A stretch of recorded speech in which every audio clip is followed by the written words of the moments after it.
Good morning, Veronica. It's good to be back. It's another Monday. Thank God it's Monday. In your own language. Thank God it's Monday indeed. And TJ, I guess you don't have a strategy how to deal with the security challenges. I'm not a security person. Exactly. I'm just a journalist. And my own is to discuss and pass on information to Nigerians. But it's a good one to see that President Bola Tinubu is taking the bull by the horn, speaking to the military, the men in boots on ground, to take charge of the situation, because a lot of lives have been lost. It's quite an unfortunate situation, and drastic measures need to be taken. Indeed, drastic measures. Probably something different from what we've been doing. Exactly. Let's get to see what we have here. Well, thanks everyone for joining us on the program this morning. This is FCT Brief, a segment of TVC Breakfast Show, reaching you live from our Abuja studio. Now, President Bola Tinubu says Nigerians are counting on the troops of the Nigerian military to reclaim the country's territory from bandits and terrorists. The president, who addressed the troops during his visit to Katsina on Friday, described them as brave and gallant defenders of the nation. The president also described the soldiers as the shield of the country, standing between the people and the forces of terror. He said the operation undertaken by the troops in Katsina and across the country are not just a battle for territory, but a battle for the soul of Nigeria. President Tinubu acknowledges the challenges faced by the troops, noting that the government is taking bold steps to equip them with advanced equipment, superior intelligence, and robust logistical support. He said the threats of terrorism, banditry, and kidnapping had persisted for too long. The president said, and I quote, "As your president, I will match your courage with action, investment, and unwavering support," end of quote. For more on this presidential directive to troops in the Northeast, let's speak with a security expert, Mike Ejiofor, who is live in the studio with us. Good morning, and nice to have you here. You're welcome, Mr. Ejiofor. Thank you very much. Now, let's start this way. The war against terror, banditry, about three presidents, President Jonathan, Yar'Adua, Jonathan, Buhari, tried to prosecute this war. And the incumbent is also doing that. Now, what exactly do you think Mr. President and the troops should be doing differently so that we can finally contain this terror? Well, I think during your intro, TJ, I guess, Yes. Yeah. you talked about not being a security man or a woman. Of course, everybody is security. The difference is that there are practitioners. You can make a lot of contribution to change these narratives. So by that, you're also a security practitioner. Yeah. So I want to also, everybody to take note that we're all involved in this thing. We should not leave it to our security agencies alone. Having said that, the president, like you rightly said, every president will come and give directive. We want this war ended now. Well, but how can we get the war ended when we are doing the same thing the same way and expect a different result?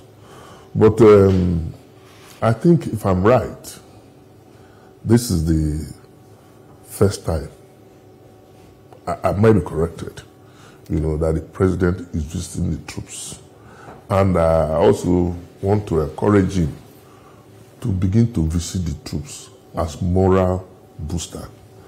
Like he said, he's not just giving directives, that he's going to match his words with action.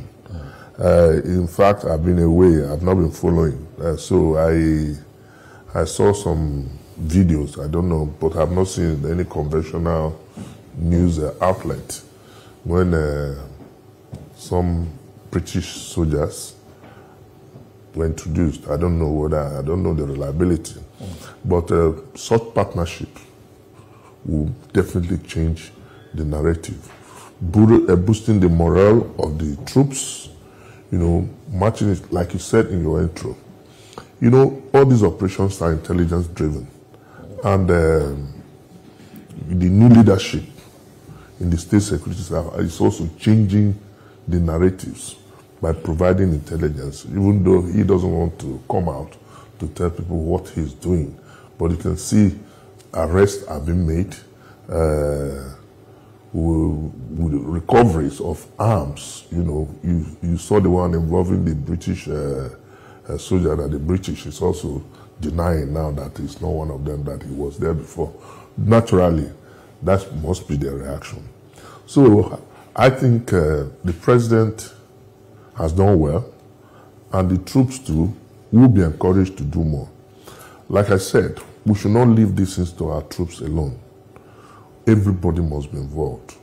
You know, I organized a seminar, you know, February 13 precisely, when the DGSSS called on Nigerians to form the first line of defense. That's the way to go. We cannot fold our hands and leave the security agencies alone. If you come to Abuja here, for instance, the suburbs. No, let's not go to the suburbs now. You go to Asokoro here, where we are broadcasting from. Ask one man on one number of a street whether he knows the next person. He doesn't know. Because everybody feels we're all big men. Nobody cares. But within such areas, such highbrow areas, you're supposed to form groups, even if you are not participating directly. Get your guards, educate them, and let them get involved. You see foreign movements, you know, suspicious movements, they should be able to report. Then if you leave the highbrow areas, well, in fact, I'm happy that people in the suburbs are more organized in terms of security awareness and alertness in assisting the security agencies. But for the elites, it's not there. They just expect the troops, and because, of course, the reasons are obvious. They have their own escort. They have their own guards, so they don't care. You go to the National Assembly, you see people with over 10 policemen attached to them, even people without means of livelihood. That's why ostensible means of livelihood defined, you know. That's why I was happy last week, because I've been calling on the IG to withdraw the policemen who are on guard and escort. And he has given that directive. Has anything been done about it? At least there should be a follow-up. The number of policemen, the police, for instance, is the statutory body charged with the internal maintenance of internal security, not the military. So the police should be the first line of defense. So, in addition with the citizens. So you should now go ahead and implement that directive so that we'll have boots on ground and people to work with. Well, for now, even the police, the army, all their military as constituted now cannot, you know, effectively man our security challenges. Well, I would like to, it's a good and encouraging thing to see that the Commander-in-Chief is going to the front line to see these men on the ground. And one would want to, you know, ask this question: does it make any real difference, or this is just a symbolic gesture? And also, you know, security agencies have been funded largely even by our, you know, budget, but yet, you know, this insecurity persists. Why is it so difficult for security agencies to get a hang of this situation? Now, for the president to come and say that he's going to match his word with action, that means there must be alternatives in terms of technology acquisition. Don't also forget that this government is just about 2 years, and that some of these equipment are not bought off the shelf. So some of others must have been made, changes have been made in the service chiefs, and we expect them to get result. Even if you change everybody, I've always maintained that changing the service chiefs, you remember under Yaradua, Buhari, people were calling for change of service chiefs. And I say, if you change the service chiefs, it's not going to make any difference. If the same system is still on ground with lack of equipment, lack of training, lack of welfare for the troops. So I believe that the president should look critically into these areas to ensure that our troops are effectively, you know, equipped, and that will help us in changing the narrative. There's another aspect that I've also been campaigning for, and I don't know why the federal government and the governors have not taken that initiative. Don't forget that some time ago, I think last year, the 36 state governors with the president agreed on the establishment of state police. And that is yet to be. The last NEC meeting they had, it was deferred.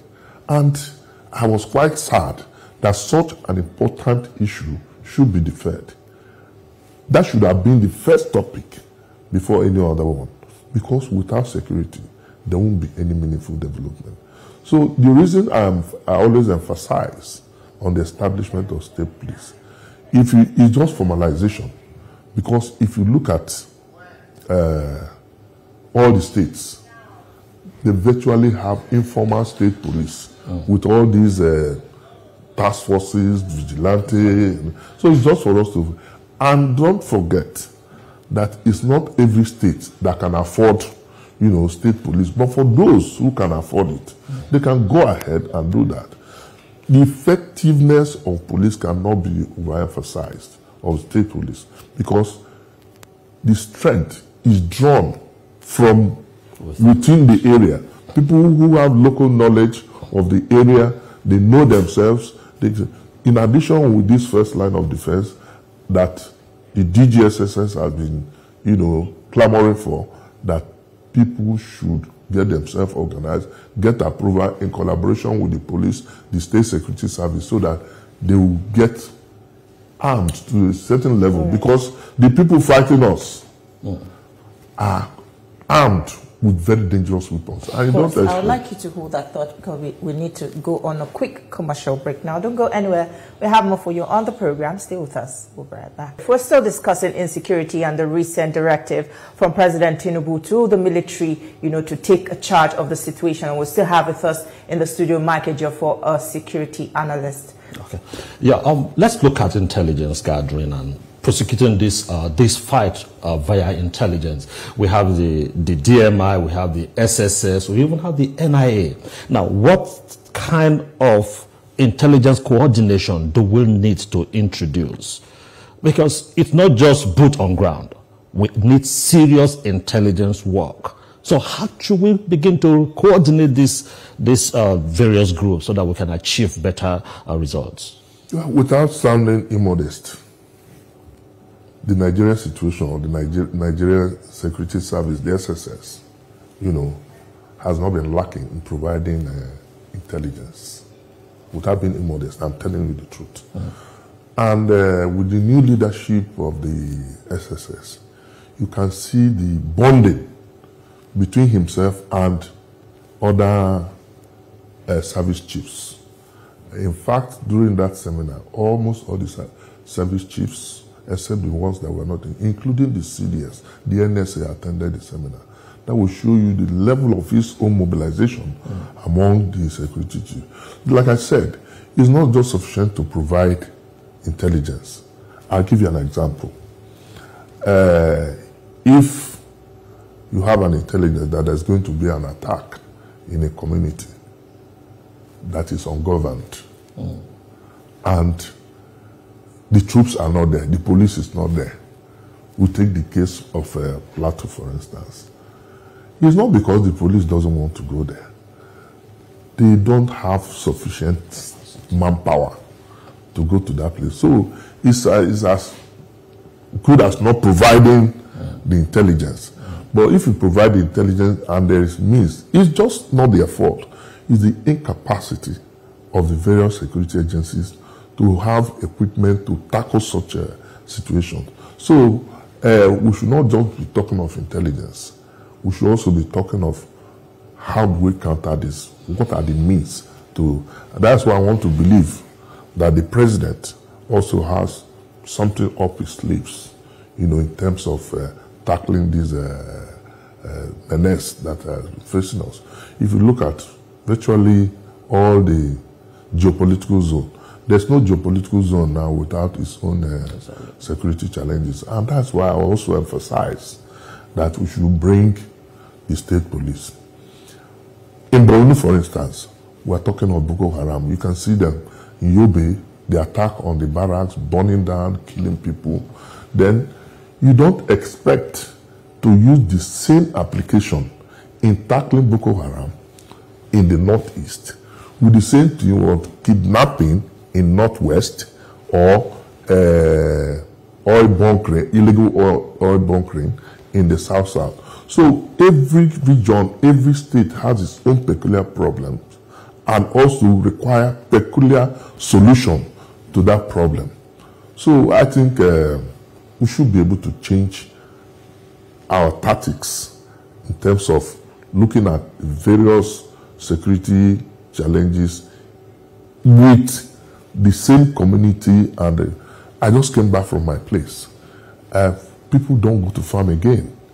I'm from Ubuluku. In fact, we have 2-3 kidnap cases in Ubuluku. In the past 1 week, you go to Eastern Luku in Delta State. This is alarming. And they collect money, you know, with reckless abandon. And they are encouraged to do all this because people are paying.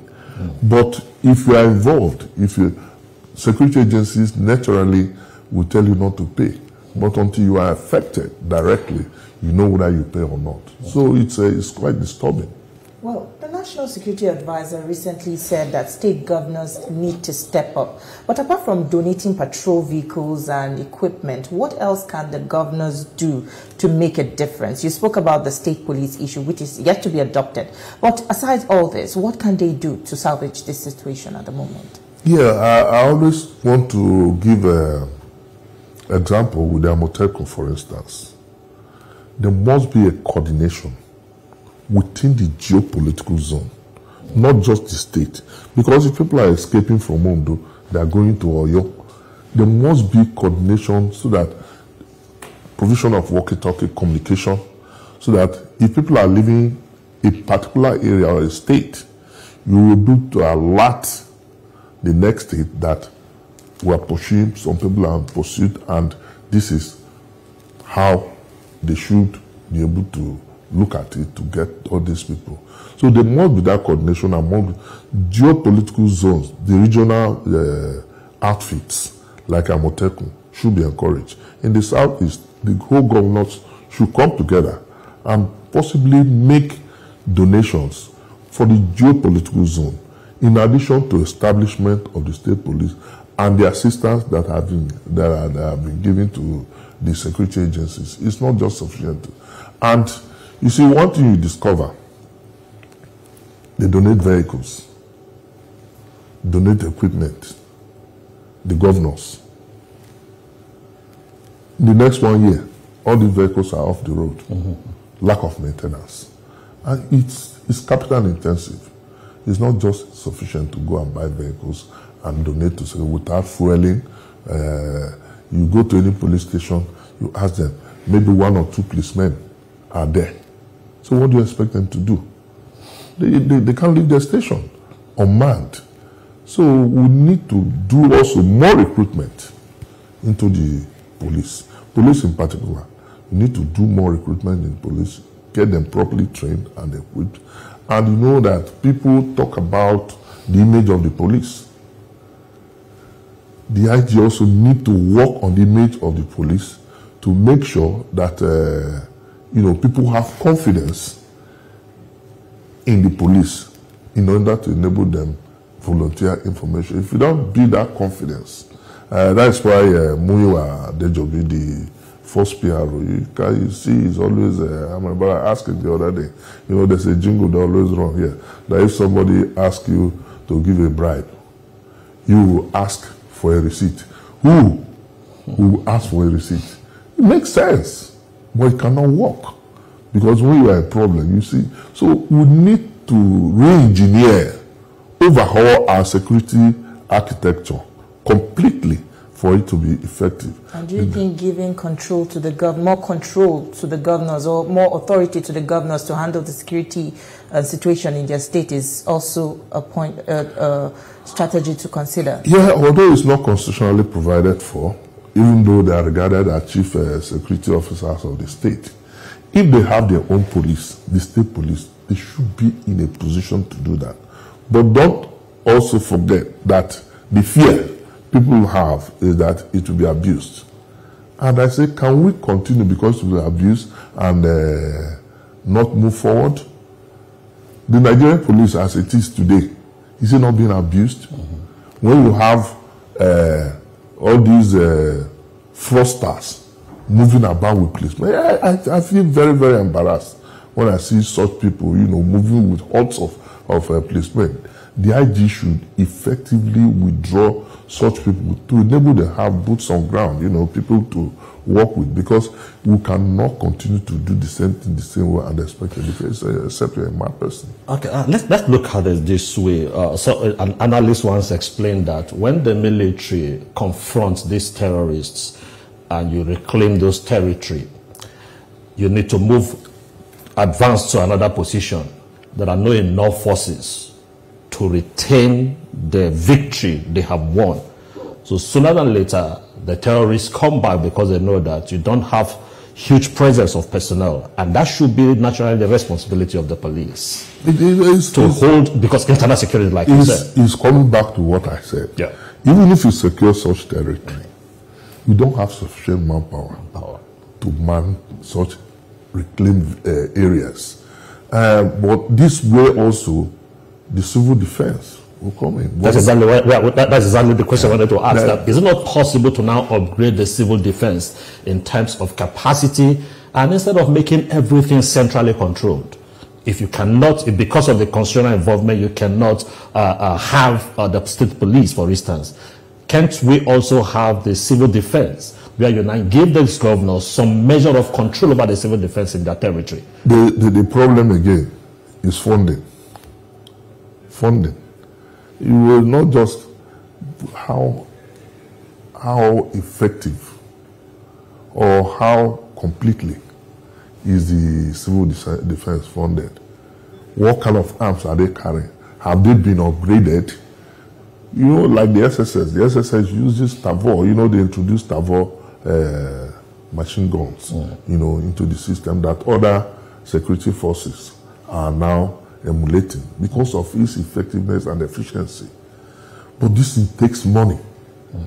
And, another major challenge we have in fighting this insurgency, or generally the security challenges we have in that, is corruption among the leadership of the various security agencies.